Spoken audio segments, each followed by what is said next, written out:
नमस्कार, आप देख रहे हैं इंडिया टीवी। आपके साथ मैं हूं मीनाक्षी जोशी। वक्त हो गया है प्रहार का और विजय चौक से लाइव बुलेटिन लेकर मैं हाजिर हूं।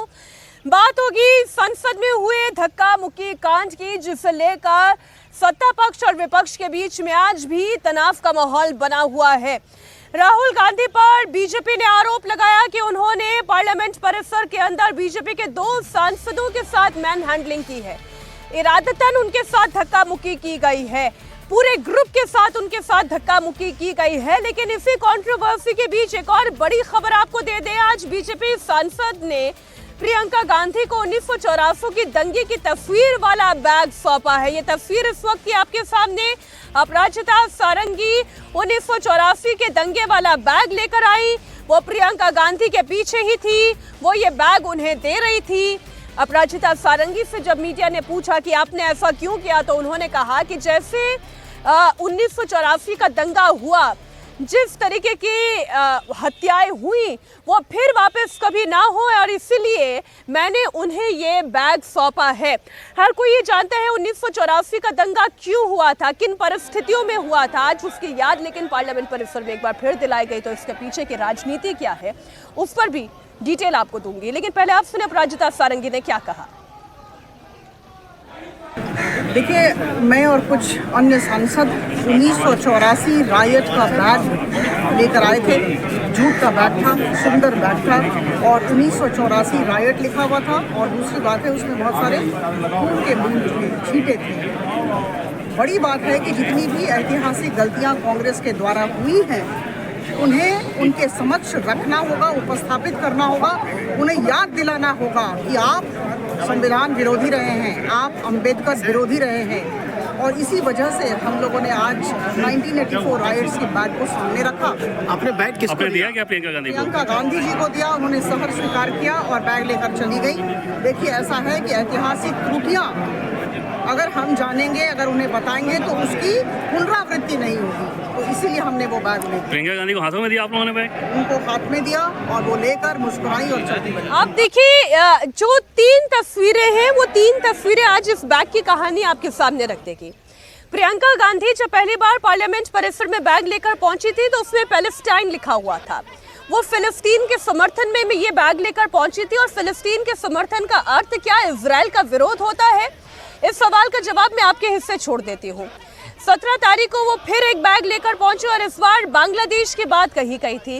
बांग्लादेश, क्या वो ऑल टुगेदर बांग्लादेश का समर्थन करती है? क्या वो यूनुस सरकार का भी समर्थन करती है? वहां जिस तरीके के आपराधिक और असामाजिक कृत्य हो रहे हैं, क्या उनका भी समर्थन करती है? क्योंकि स्पेशली वहां पर हिंदुओं के साथ हो रहे अत्याचार को लेकर चर्चा हो, ऐसी परिस्थिति तो नहीं दिखाई दी।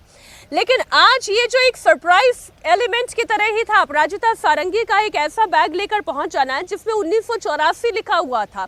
वो दंगा इंदिरा गांधी तत्कालीन प्रधानमंत्री की हत्या के बाद दिल्ली में भड़का था, और उसमें कांग्रेस पार्टी के ही नेताओं पर कैसे आरोप लगे थे, इसमें आपको टाइटलर की भूमिका को भी याद रखना होगा। वो परिस्थिति अलग थी। लेकिन आज जब प्रियंका गांधी पहुंची और उस वक्त अपराजिता सारंगी ने उन्हें 1984 लिखा हुआ बैग गिफ्ट किया, तो वो एक स्टेटमेंट यहां से देने की कोशिश कर रही थी कि उस दंगे को भी आप याद रखें, कांग्रेस पार्टी की रीति नीति, अपने इतिहास को भी याद रखें, जो कि वो रक्त रंजित रही है। आइए आपको राज्यसभा की तस्वीरें इस बीच दिखा देती हूँ, जहाँ पर कानून मंत्री अर्जुन राम मेघवाल बोल रहे हैं। Number 5 Shri Sanjay Kumar Jha, number 6 Shri Randeep Singh Surjewala, number 7 Shri Mukul Wasnik, number 8 Shri Saket Gokhale, number 9 Shri P Wilson, number 10 Shri Sanjay Singh, number 11 Shri Manas Ranjan Mangaraj, number 12 Shri V Vijay Sai Reddy. Thank you sir. Motion moved. Those in favor will please say aye. Those against will please say no. I think the ayes have it. The ayes have it. The ayes have it. The motion is adopted.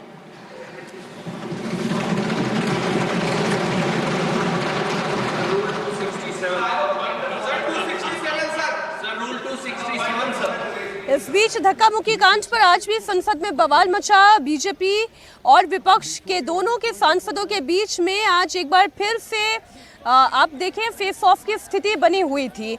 विपक्षी सांसदों ने विजय चौक से मार्च निकाला और नारेबाजी करते हुए संसद भवन तक पहुंचे।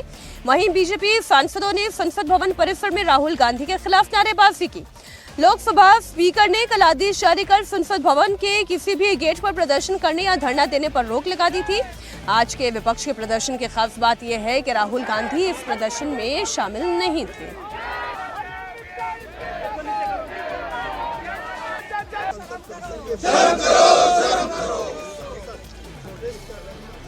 आदिवासी सांसद का अपमान नहीं सहेगा हिंदुस्तान। आदिवासी सांसद का अपमान नहीं सहेगा हिंदुस्तान। राहुल गांधी माफी मांगो। राहुल गांधी माफी मांगो। और इसी बीच एक बड़ी खबर आपको दे दे, पक्ष और विपक्ष के बीच में ये जिस तरीके का संग्राम छिड़ा हुआ है, ये एक नियम रहा है कि सत्र का समापन होने पर स्पीकर की तरफ से एक टी पार्टी का आयोजन किया जाता है, जिसमें सत्ता पक्ष और विपक्ष के दोनों के सांसद वहां पर एकत्रित होते हैं और चाहे सदन के अंदर कितनी भी गहमा गहमी हो, इस टी पार्टी के जरिए एक शिष्टाचार, एक आपसी सद्भाव बनाने का मौका होता है। लेकिन विपक्ष ने स्पीकर के टी पार्टी का बहिष्कार कर दिया है।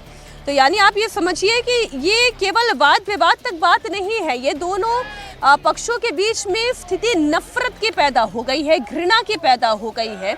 सत्र के समापन में टी पार्टी का बहिष्कार कांग्रेस पार्टी की तरफ से कर दिया गया। इसी बीच बड़ी खबर आपको दे दें, प्रियंका गांधी ने अंबेडकर के मुद्दे पर सरकार पर जोरदार अटैक किया। प्रियंका गांधी ने कहा कि सरकार विपक्ष से डर गई है। गृह मंत्री अमित शाह ने अंबेडकर के बारे में जो कुछ कहा उससे सरकार की भावना सामने आ गई है। प्रियंका गांधी ने धक्का मुक्की के मुद्दे पर राहुल गांधी का बचाव किया, कहा कि राहुल गांधी धक्का मुक्की कर ही नहीं सकते। ये सरकार अडानी जी की चर्चा से डरती है, ये किसी भी चर्चा से डरती है। अब ये जानते हैं कि इन्होंने जो किया, इनकी असली भावना निकल आई है, जो अंबेडकर जी के प्रति इनकी असली भावना है वो निकल आई है। इसलिए अब ये अब ऑपोजिशन से डर रहे हैं, क्योंकि हम इस मुद्दे को उठा रहे हैं, क्योंकि ये इस मुद्दे से जुड़ा पूरे देश का हित है। हमारा संविधान अंबेडकर जी की देन है और इस देश की जनता की देन है और हमारी आजादी की लड़ाई की देन है, और उनका इस तरह से अपमान हिंदुस्तान नहीं सहेगा। डेस्परेट हो गए हैं कि आज ऐसे एकदम झूठी बातें, झूठा एफआईआर, राहुल जी कभी किसी को पुश नहीं करेंगे।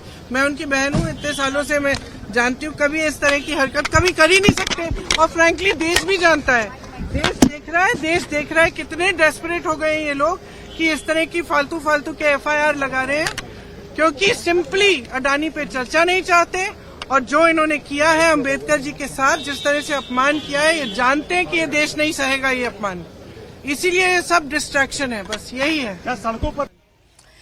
और इसी बीच बीजेपी सांसद मनोज तिवारी भी इसी कंट्रोवर्सी पे कुछ कह रहे हैं, आइए उनको भी सुनाते हैं। हम इसको देश के गली गली घर घर तक पहुंचाएंगे। राहुल गांधी की गुंडागर्दी को हम देश को दिखाएंगे। प्रताप सारंगी का जो खून गिरा है, उसके एक एक बूंद को, उसके दर्द को हम देश के लोगों तक पहुंचाना चाहते हैं।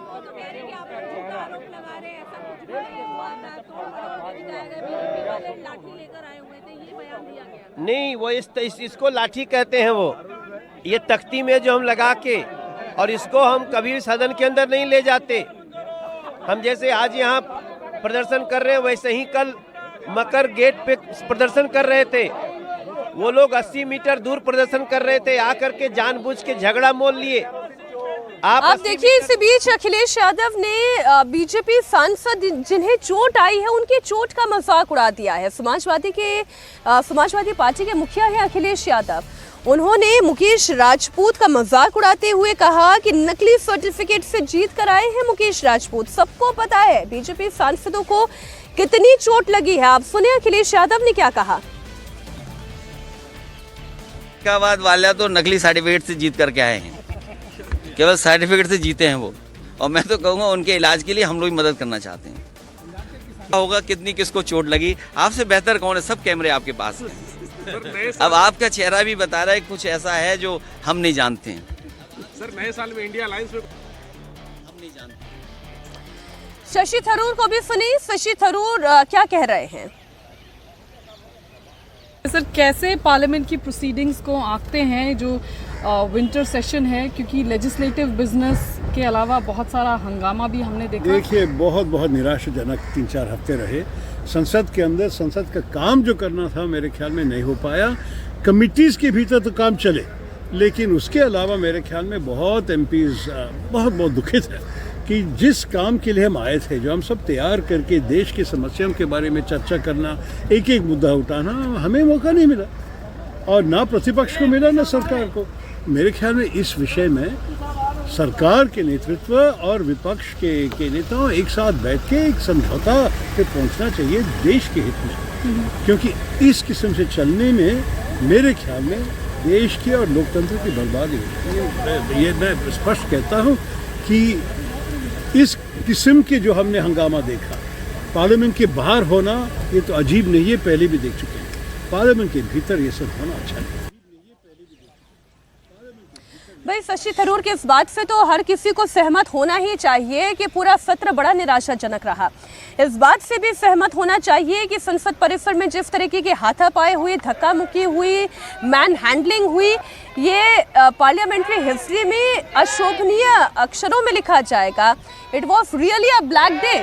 लेकिन क्या ये केवल एक पक्ष की वजह से हुआ, केवल सत्ता पक्ष की वजह से हुआ, या केवल यूं कहा जाए विपक्ष की वजह से हुआ? क्या इसमें दोनों ही दलों की तरफ से इसकी जिम्मेदारी नहीं ली जानी चाहिए? आप देखें, अगर वो मकर द्वार जहां पर कांग्रेस पार्टी के या फिर इंडिया ब्लॉक के सांसद प्रदर्शन कर रहे थे और लंबे वक्त से प्रदर्शन कर रहे थे, तकरीबन हर रोज आपने देखा इंडिया ब्लॉक के सांसदों का प्रदर्शन चल रहा था, लेकिन कभी इस तरीके की तस्वीरें नहीं आई। हर रोज एनडीए के सांसद आते थे, अंदर की तरफ आगे बढ़ जाते थे, इस प्रदर्शन को चीरते हुए चले जाते थे, लेकिन कभी इस तरीके की मैन हैंडलिंग नहीं हुई। लेकिन कल ऐसा क्या हो गया कि हाथापाई, धक्का मुक्की, चोट लगने तक की नौबत आ गई। एक महिला सांसद को यह आरोप लगाना पड़ा कि राहुल गांधी ने ऐसी स्थिति पैदा कर दी जिससे वो असहज हो गई। अब इस पूरे मामले पर कानून अपना काम करेगा। खबरें हमने तमाम आपके सामने रख दी। आइए अब आपको सीधा लिए चलती हूँ जयपुर, जहां पर अग्निकांड का भयानक रूप देखने को मिला। तस्वीरें आपके सामने रख दूं। जयपुर में आज हाईवे पर जिस तरीके का अग्निकांड हुआ, वाकई में विभत्स तस्वीरें थी। इस हादसे का सीसीटीवी फुटेज भी सामने आ चुका है। एलपीजी टैंकर और ट्रक के बीच में हुई इस टक्कर में कितना बड़ा ब्लास्ट हुआ, पहले इन तस्वीरों को गौर से देखिए।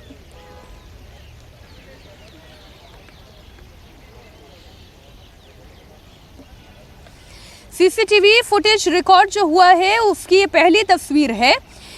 एलपीजी टैंकर और ट्रक में ये टक्कर हुई है। एलपीजी टैंकर में ट्रक से टक्कर के बाद फिर गैस का रिसाव होने लगा। गैस रिसाव के बाद जोरदार ब्लास्ट हुआ। ब्लास्ट के बाद 1 किलोमीटर तक के दायरे में ये आग फैल गई। इसकी जद में बहुत सारी और गाड़ियां भी शामिल हो गई। इसमें से एक यात्री बस भी थी जिसमें भयानक आग लग गई। लेकिन ये पहला सीसीटीवी फुटेज है जो इस वक्त आपके सामने है। ये 8 तस्वीरें आप देखिए। 2 टैंकर्स की भिड़ंत में जबरदस्त धमाका हुआ। इस धमाके के बाद जबरदस्त आग की लपटें उठी। आसपास 1 किलोमीटर के दायरे में जितनी गाड़ियां थी, सभी की सभी गाड़ियां झुलसकर, जलकर खाक हो गई। तकरीबन 25 से 30 ट्रक थे, खाक हो गए। सबसे पहले मैं आपको उस टैंकर और ट्रक का हाल दिखाती हूं जिसमें ये एक्चुअली ब्लास्ट हुआ था। जयपुर अजमेर एक्सप्रेसवे पर जो हादसा हुआ उसकी वजह मैं आपको बताता हूं। जयपुर की तरफ जाने वाला ये जो रास्ता है, इससे यू टर्न लेते हुए ये जो पीछे आप टैंकर देख रहे हैं, एलपीजी का टैंकर है। एलपीजी का टैंकर ही यहाँ से यू टर्न ले रहा था और पीछे से ये जो ट्रक जो खड़ा हुआ है इसने हिट किया। जिस वक्त टकराव हुआ दोनों में तो इसके जो तमाम नीचे जो नोजल्स लगे हुए हैं आप देखिए एलपीजी के, वो टूट के यहाँ पे गिर गए और उसके बाद इस गैस का रिसाव हुआ। चूंकि टक्कर इतनी ज़्यादा तेज थी जिससे आग लगी और इस गैस के रिसाव ने ही आग को भयावह रूप दे दिया। जब आग लगी तब ज़बरदस्त ब्लास्ट हुआ और इस गाड़ी के आसपास जो गाड़ियां थीं उस गाड़ियों में आग लगी। और उसके बाद ये जो पीछे जो आप ट्रक देख रहे हैं, ट्रक में केमिकल भरा हुआ टैंकर रखा हुआ था, कपड़े रखे हुए थे, ब्लैंकेट्स रखे हुए थे उसमें आग पकड़ी और उस ट्रैक्टर की वजह से पीछे तमाम गाड़ियों ने आग की चपेट में उसको ले लिया और उसके बाद आग बढ़ती ही गई। आग के गोले की तरह गाड़ियां तब्दील हो गई। जो सवारी वाली जो बस थी वो पूरी तरीके से जल के खाक हो गई। लेकिन सबसे बड़ी वजह यही है कि इस जगह पर यू टर्न करते हुए ये एलपीजी का टैंकर था, इसमें ट्रैक्टर की और इस ट्रक की भिड़ंत हुई है। इसके बाद पीछे जो आप देख रहे हैं वहां पर जहां पर क्रेन लगा हुआ है वहां पर एक सीएनजी का जो पूरा का पूरा कंटेनर है वो वहां पर आ रहा था और उसमें भी टकराव हुआ। हालांकि जो ट्रक था उसमें जब हिट हुआ है उसके बाद सीएनजी से बहुत ज़्यादा आग तो नहीं लगी, लेकिन सबसे पहले प्राइमा फेसाई जो हमें पता लगा है इस एलपीजी से गैस का रिसाव हुआ था। और जो नोजल्स आप देखिए, जो बड़े बड़े यहाँ पर आप देख रहे हैं नोजल्स, ये नोजल्स पड़े हुए हैं जो उसमें फिट थे।